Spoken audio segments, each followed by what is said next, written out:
There are times then you're in a mood like that, then you feel like you have no energy at all. You want to lie at home and eat 5-minute pasta and just wait for this cloud of fatigue to pass. At first, it lasts a couple of days. You think, I'm in energy conservation mode. Then, this state of mind spreads over the week. In the morning, you lie in a bed, and in the evening, you binge watch short videos.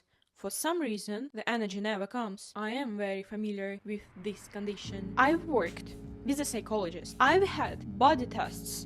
I thought it was a burnout or depression. None of this. In the end, I heard all these reasons so often in the internet that I forgot. I'm the only one responsible for my condition, and to look for an external cause is to feed my infantilism. In this video, I opened my eyes to something I was stupid enough not to notice before: the beautiful life around me. As they say, everything brilliant is simple, and everything simple is brilliant. So I did a mini research of exactly 2 minutes on Google to find out the difference. Listen, laziness is unwillingness to take responsibility, is a lack of initiative, and just you don't have a desire to do anything. On the other hand, there is procrastination, is a temporary phenomenon. Person's motivation and desire to do something disappears just for a certain period of time. So procrastination is a slow start, if we can say so, while laziness is a kinda no start at all. Do you see the difference? Me, yes.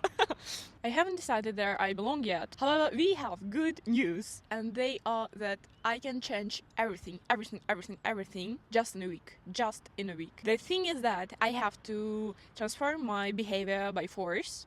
That means that we are dealing with our thoughts. This is one of the simplest and one of the hardest things we have in the world. Yes, it is easy just to think different and your life will be different. At the same time, it is exhausting to think different because we used to follow our patterns. We used to do something for 20, 30, 40 and more years, day by day. And it's hard to follow. At what certain point you have to do something inconvenient for your brains. So the way starts here. I've written down few things to get some fresh energy from. And for example, we start with nature.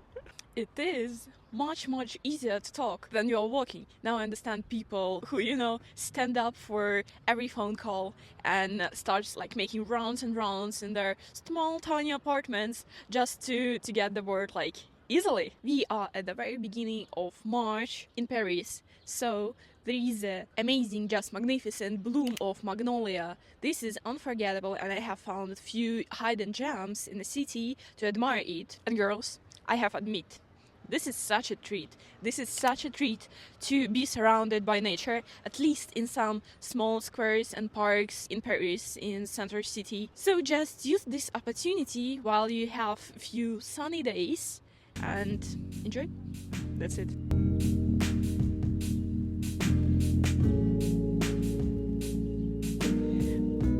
I really hope you hear how birds are singing. If someone would give me a choice now to stay in my apartment and to do work or to watch YouTube, I don't know, or come here in the park and do some sunbathing, what would be my choice? Of course the second. Is it charging? It is. It is definitely. Highly recommended activity. Go to the park. I love it. The weather is just delightful.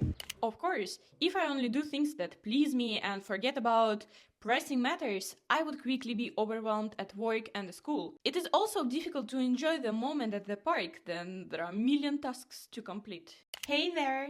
If you're someone who tends to overthink, I highly recommend keeping a diary. It's a great way to unload your thoughts whenever you need to. Personally, I find it helpful to write in the morning, as it allows me to get rid of both accumulated and processed thoughts. I also keep to-do notes with 2 columns for tasks that can't be completed on the current day. One for tasks to be spread over the next few days, and another for undated tasks. By freeing my mind from the constant need to keep everything under control, I've noticed a significant decrease in fatigue, and I do highly recommend it to you. One of the tasks that I had for years is to create my reference book where I can check and search for some information that is needed. So it is a book for myself of French language and the formulas, of all tenses and so on. So I'm actively studying the language now, the language of diplomacy. However, I'm not really in the mood, to do two tasks at the same time. I'm writing my diploma, my memoir, and to do this book. So I have decided that it would be enough to cover my wall about the problem with the wall that I told you about in previous video. So I have decided that I can cover it with poster with all the verbs and the forms. So I have like the the timeline where I start with plus que parfait, and then from passé, and I'm going to the future tenses. The thing is that I really hope that it works. I will reference regularly to these formulas, and it would change my way of doing this by, random way, by my imagination. As far as I have a need, I see my formula just in front of me, I use it, and I really hope it will help me to pass my language exam in 2 months with flying colors. Yay!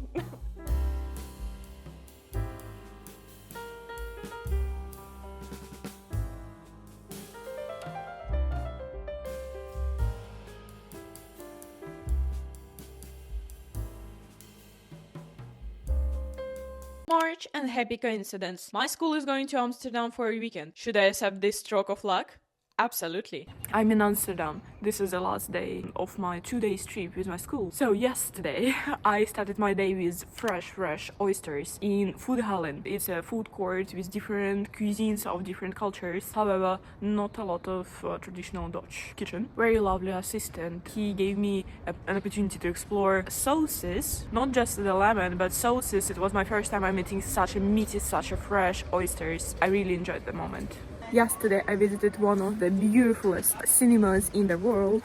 For me, undoubtedly, it was the best one, the most marvelous. I'm showing you the picture, how it looks like. It's like the old theater where they made the screen to watch the movies.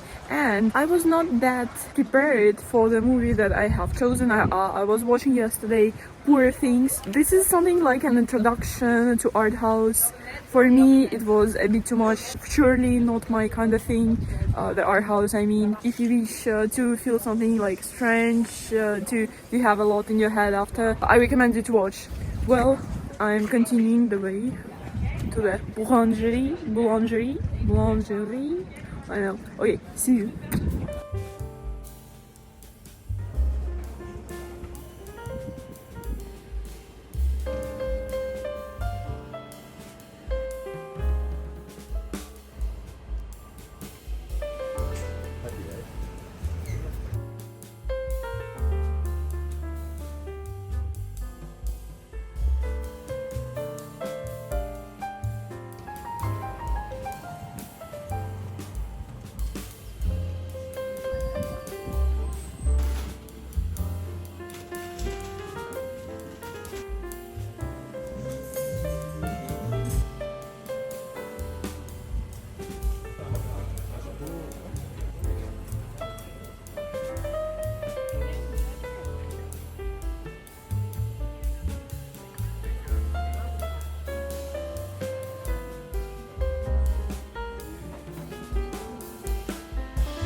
Quickly and briefly share a life-saving life hack that saves me during the woven and travel-less winter evenings. A change of scenery can be achieved by more than just traveling. I throw myself into unexpected events that I haven't read about or found out about in advance, and I just try to see if I can imagine it as a new interest, an exhibition opening or creative workshop, whatever you prefer. Just go and try. The trip was very uplifting, like a breath of fresh air. Honestly, After moving to Paris, I tried to travel to nearby cities and countries as often as possible. Here we are, the amenities of the capital that I admire. Watch out, I'm about to brag. Over the past few weeks, I have been trying to shake myself up, and I have reached the point where I'm not only taking responsibility for my own entertainment, but have decided to organize some activities for others. Are you guys ready? Yeah! Okay, let's go! I'm a part of my school association for sports, and I was dreaming like for years to go for climbing. You know, that is like exterior climbing. So we decided to organize a few people to come with us as a part of association. So it took us literally like 1 hour and a half to see, to organize, to send emails, to confirm, and to create like the chat with people who would like to come with us. We just started. I haven't tried yet, but I'm going to show everything.